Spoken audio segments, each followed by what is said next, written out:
So today I want to walk you through the settings that I use on my FX3 when I'm out in the field filming weddings, events, documentaries, promotional videos, brand content, etc.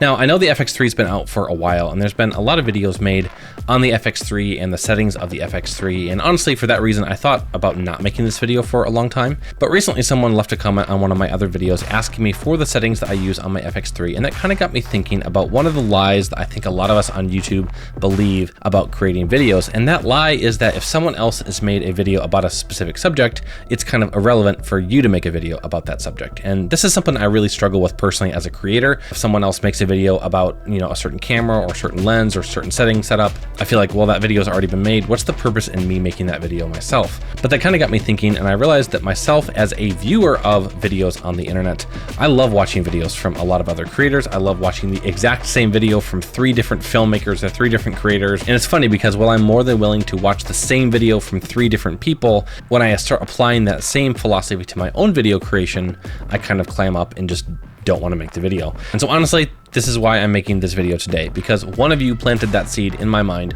by leaving a comment on my video asking me for my settings on the FX3, and that got me kind of thinking about this whole process. And I was like, you know what, this video's been out for a while. There's been a lot of different videos made on this subject, but I probably have a little bit different setup than someone else. And even if I have a very similar setup to other people, people can still gain something and gain some perspective from my opinions on the setup for the FX3. So that's what we're going to talk about today. I should probably be prepared for this. I didn't actually turn on any of my stuff before I started this video, so now I have to just pause and wait while I turn everything on. So the first category of settings that I want to walk you through is my image and my file settings, how I set up the codecs and how I set up the specific file settings on this camera to specifically suit my needs. So starting right here at the top of the menu, my image quality file format is I shoot on the XAVC HS 4K codec. And I've been shooting in this codec ever since I purchased the FX3 last year. And for any of you who are wondering why I shoot on the HS codec instead of the S codec, HS is a more compressed codec. It gives you about 2 times the space while still retaining about the same image quality. I've done some A/B comparisons between the HS and the S codecs, and I really couldn't tell the difference between the two. So really, ever since I purchased this camera, I have been shooting on the XAVC HS codec, and it's worked fantastically for me. The one kind of caveat here is if you have a computer, if you're editing on a computer that doesn't have a very powerful processor, you might want to shoot on the XAVC S codec and just kind of sacrifice some of the file size for that. But my main computer here is a M1 Max MacBook Pro. It's a pretty heavily spec'd out M1 Max processor, has more than enough processing power to decode the HS codec. So as long as you have a fairly recent processor, the XAVC HS codec should work fantastically for you, and you shouldn't have any issues. So moving on to my record frame rate, I typically shoot in 23.98. Every once in a while, I'll switch things over to 60 if I'm shooting weddings specifically and I really want the extra slow motion. But typically for all of my events, for documentary work, for just kind of run and gun content stuff, I'm shooting in 23.98. And then for my record settings, I'm maxing this all the way out. I want to shoot 422 10-bit footage. This is the best, highest quality footage you can get from the XAVC HS codec, and it just gives you the best quality, the best bit depth and everything for color editing on the back end. And then I'm going to jump down to the log shooting settings because I am shooting in log. Now I set my camera to the Cine EI profile as opposed to any of the other profiles. I like this just because it locks my base ISO to either the 800, which is the lowest base ISO, or the 12,800, which is the high base ISO that this camera offers, and just does some other things on the exposure thing, just kind of locks this camera down and makes it feel a lot more streamlined for me personally. So I shoot with Cine EI enabled, and then for the color gamut, I shoot in S-Gamut 3.Cine and S-Log3, which is a fantastic color profile to shoot in. You get some amazing colors, lots of editing possibilities on the back end. And then the last thing I want to talk about is what I actually do with my media. So if you go over onto the media folder and go down to record media settings, I set all of my video recording to simultaneous recording on slot 1 and slot 2. Now I don't do this for every single job that I shoot. If I need the extra space of the extra card, I will just have auto switch on and I will just only record, say, to slot 1 or slot 2 and then have it roll over to the next card. But for any kind of important events, for any big paid brand events and weddings and that kind of stuff where I really want to make sure I have a backup live as I'm filming, I really like having that simultaneous recording turned on, because then I have the same copy on card 1 and on card 2, and that way if I have a corruption on any of those cards, I have a full backup. This is also super convenient when you're shooting for somebody else or you have someone else working with you and they also need a copy of that footage. I just have them pop their memory card into slot 2, and then I can take all of my footage on slot 1, and then at the end of the day, I just give them that second memory card back and we're good to go. So let's move on to the the audio setup that I have on this camera. And honestly, right now, my audio setup is pretty minimal. I just got finished filming a large beach volleyball tournament down at the state park in my hometown. And so for that specific shoot, I wasn't running like an XLR handle with a shotgun microphone or my DJI like lav mics or anything like that. I was literally just recording scratch audio with the built-in microphone just so I'd have some reference if I needed to sync something up later. But let's go ahead and pop down to the audio recording setup anyway, just so you can kind of see what I have set up here. So audio recording, just have that turned on. Every once in a while, I will turn this off if I for sure know that I'm not going to need audio. It just saves me the issue of having extra audio tracks in DaVinci Resolve when I drag things in. It's kind of nice sometimes if I know I'm not going to use audio just to disable that. But for most events, I will leave that on just so I have a reference of what was being said, what was being done in the background if I need to check that. Audio record level, I try to keep this as low as possible. And then I always leave my wind noise reduction turned off as well. Now, when I have the XLR handle on, I do have 4-channel audio recording enabled, and that's so I can have my shotgun mic. I usually have a safety channel for my shotgun mic, and then I also have an input for my DJI mics, so I can have 2 labs running with my shotgun mic at all times, and I'm good to go there. But again, for this event, it was a super minimal setup, and so this is how the audio was set up for that. All right, let's move on and talk about exposure and color. And the first thing I want to talk about is still in the shooting menu that's over here under shooting mode and exposure mode. I always shoot with manual exposure, so I'm adjusting my shutter speed and my aperture and my ISO and all that manually. If you prefer to shoot in aperture priority or shutter priority, feel free to do that. But for me, especially on a camera like the FX3, I always shoot in manual. From there, we're going to move down to the exposure and color menu. And if we go over here to ISO, you can see that my ISO is locked to ISO 800. And that's because I'm shooting in Sony's Cine EI profile that I mentioned earlier. What Cine EI does, among other things, is it locks your ISO to the specific base ISOs that this camera has. There's a low base ISO of 800 and a high base ISO of 12,800. And basically, you can only use those 2 ISOs. The camera will only ever shoot at those 2, which gives you the cleanest footage you can possibly get from this camera. So for me, I don't really have to adjust the ISO at all, other than maybe switching between those 2 base ISOs. So ISO is pretty simply set there. Just stepping through the rest of the exposure menu real quickly, I have my exposure comp just set to 0. I have my metering mode set to multi. And then as we look at white balance here, I do typically shoot in a custom Kelvin white balance. And so I will set this on the go as I'm shooting, but then I also do a lot of kind of like little tweaks of my white balance just to adjust things. And this is just a personal preference thing. I just like to do this in the camera versus trying to do it later in post, but that's typically how I set up my white balance. If we hop down now to the color and tone menu, you can see that a lot of these are grayed out, and that's because of that Cine EI profile that I already mentioned. On Sony cameras, a lot of times you have to choose a picture profile to be shooting in log, but the thing I like about the Cine EI is as soon as you enable Cine EI, you're automatically shooting in S-Log3, automatically shooting in log when you shoot in Cine EI, and that's super, super convenient for me. I don't have to even worry about setting a picture profile or anything like that. So it just makes a lot of the setup a lot easier just to not have to set any of those settings, because setting Cine EI sets all of those settings for me. And then I do apply a custom LUT to my footage. I don't embed this in the footage itself, but I apply this to the screen, and this is just my Gamut Rec 709 conversion LUT. Now, Sony does have a Rec 709 conversion built into the camera, and you can choose that if you want to, but I like to embed Gamut's LUT because that's the LUT that I usually convert with when I'm editing my footage in post. And so this just kind of allows me to see what the footage will look like once I get it onto the computer. Now, I'm not doing any sort of like creative LUT application in the camera itself. I'm only doing the Rec 709 from log conversion just so I can kind of see what that looks like in the camera. I will do all the creative LUT application in post. Shameless plug for my Coastal LUTs. That's what I do all of my editing with. But it's just really nice to be able to see what the footage is going to look like once you convert it from log into Rec 709 using the specific conversion LUTs that I use, which again are those Gamut LUTs. And then the last thing on the exposure menu is the zebras, and I kind of toggle the zebras on and off. I just use a little button on the back of the camera to do that. Now, when I use zebras, kind of really just depends on what I'm looking to do.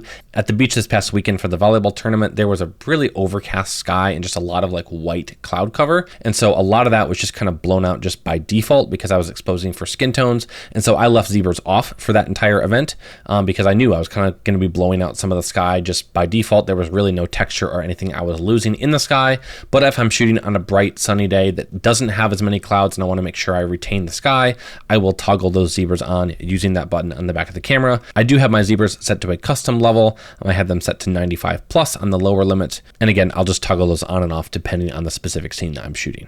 All right, let's jump down now to the setup menu, and I want to talk about a few settings that I have set up for the actual display itself. So if we go down to number 6 on the setup menu down to monitor, I have my monitor brightness always set to sunny weather. I leave this set to sunny weather all the time because I like to just kind of train my eye at how the camera looks exposure wise when it's set to sunny weather. If I keep changing that, then I'm going to be kind of shifting how I see and perceive exposure on the camera. So I always leave my monitor brightness set to sunny weather and just kind of keep it there. I also have my display quality turned to high just so I get the best looking image out of the display, because oftentimes I'm not using a monitor in these run and gun situations. I'm just monitoring based on the screen on the back of the camera. And so I want to have the best display quality that I can. Going down one more menu here down to display option, if we go down to display LUT, just make sure we have that turned on so it actually displays the LUT, which is that Rec. 709 conversion, the gamma LUT that I mentioned before. So just make sure to have that turned on so the LUT actually shows up on your footage. And then from there, we actually have to go back up to the shooting menu to do a couple more display changes. And all the way down at the bottom of the shooting menu is the shooting display and the marker display. And so on the shooting display, I always have the emphasized record display turned on. This just kind of adds the little red ring around the screen, so you can just kind of see right on the screen without even looking at the tally lights on the camera that you are actively recording. This is just super helpful just to make sure that you know that you are recording, because I'm sure we've all been there where it's super easy to think that you clicked the recording button and you actually didn't click it. And so whenever that little kind of red box shows up around the footage, I know I'm recording, and that's super helpful for me. So I always make sure to turn that on. And so if we scroll up, you can see the grid line display is turned off, and that's actually disabled because down here I'm using the marker display. I have the marker display turned on, and what I do is I have a 9:16 window that kind of shows up on the screen. It doesn't gray anything else out. I can still see all the rest of my footage, but this just kind of lets me frame for vertical social media stuff when I'm shooting content for brands or content that I think I might be using for reels later. Just to be able to see very quickly right on the screen, this is the window that's going to look like if I crop it to vertical, is super helpful, especially when I'm shooting content for brands and all that. So I have that turned on, but then everything else I leave off. I leave my safety zone, my guide frame, center marker, all those things turned off. I like a pretty clean display if I can, but if you really want to have like a rule of thirds or something turned on, just turn off this marker display, and then that will enable the grid line display. You can turn that back on and then choose rule of thirds or square or the diagonal plus square. But personally for me, I like to have the marker display turned on, and so I leave my grid display turned off. So moving on, I want to talk about the autofocus setup that I use on this camera. It's a pretty simple setup, but I want to look at it regardless. So the focus mode that I used is continuous autofocus. I have my autofocus transition speed set to 3, which is down a little bit from the default. This just means the transition from like full infinity focus to full close focus happens slower. And I just feel that looks a little bit more cinematic than the camera just kind of jumping from like a far out focus to like really quick. I like it to just kind of gradually shift and pull that focus back in. So I turn that down just a little bit down to 3. I also have my autofocus subject shift sensitivity turned down just a little bit, so the focus is just a little bit more locked onto the subject than it would be otherwise. And then I leave the autofocus assist turned off. For my focus area, I usually have my focus area set to wide, unless I'm shooting like an interview or something where the subject isn't moving. The FX3 does a really great job at tracking things.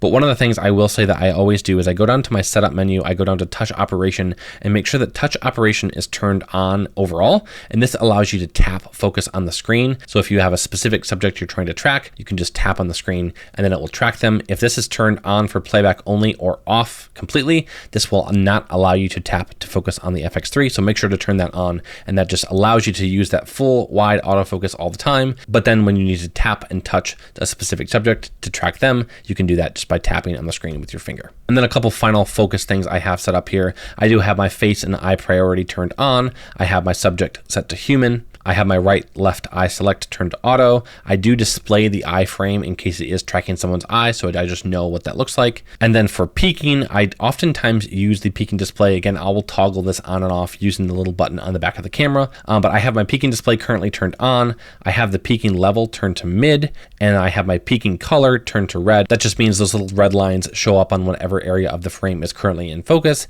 It just kind of helps me confirm that what I actually am trying to focus on is the thing that's actually in focus, and just makes focusing a lot easier. Even if the camera's set to autofocus, which for me it usually is, it's just really great peace of mind to know, hey, the thing that's outlined in red is actually the thing that's in focus. The camera's doing its job and you're good to go. So the last couple things I want to talk about are just some custom buttons that I have set up on this camera and how I kind of set up this camera to specifically suit my needs. So if you scroll all the way down to the setup menu, go down to operation customize, and down to the second thing on that menu, which is custom key dial set for video specifically.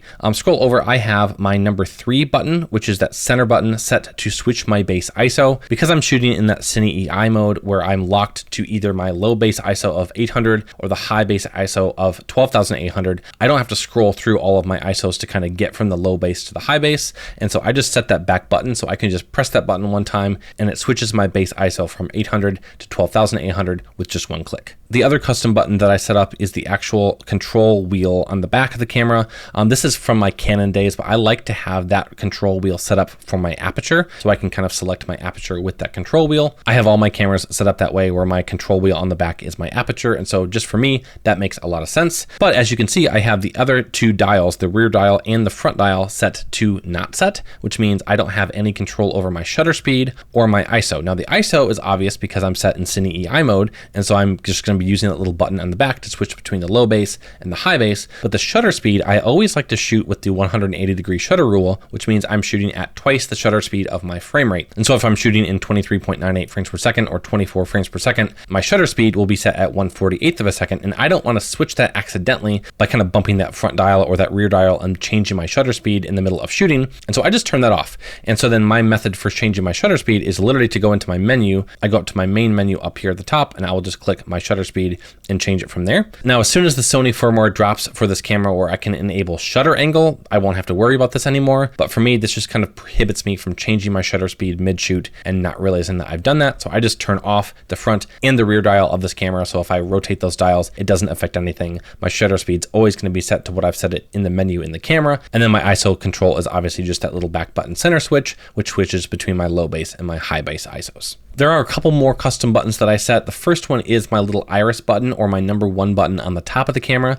I have this set to toggle between movie and S&Q mode. And I do this so I can very quickly switch between shooting in 24 frames per second and switching to shoot like 120 if I want to get the ultra slow motion footage. And so literally just by pressing the #1 button, it automatically switches the camera over from whatever I'm shooting on the video side of things, be that 24 frames per second or 60 frames per second. I can immediately just click the #1 button and that switches over to S&Q, which I have default set up to shoot in 120. So that's a super convenient thing for me there. Another custom button that I've enabled is down here on the menu, and that's record with shutter. By default on the FX3, you have the two record buttons, the one on the top of the camera and the one on the front kind of corner of the camera. But I also like to be able to use my shutter button to start recording videos. And so I just turn on the record with shutter so that I can just press the shutter button and start recording video that way. And then a couple final setup things that I do that aren't custom button things, but definitely just affect the operation of the camera. Down here at the very, very bottom, down in setup options, I have my record lamp set to all on. So I have all those tally lights on the camera so I can for sure know that I am recording. And honestly, even with all those lights on and the little emphasized record display, I still sometimes mess up and think that I'm recording when I'm actually not.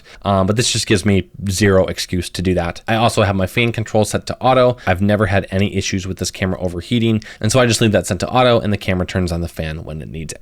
And that's basically it. That's how I set up my Sony FX3 for basically all the projects that I'm shooting. Really the only things that I would change would be a couple tweaks on the audio setup if I'm doing a very audio intensive project or switching between frame rates. But other than that, that's the entire setup of my FX3. Hopefully that's been helpful for you. Hopefully that's given you at least my perspective on how I set up my FX3. And if it's been interesting for you, please let me know down in the comments. That would be really, really encouraging to me. And I will see you in the next video.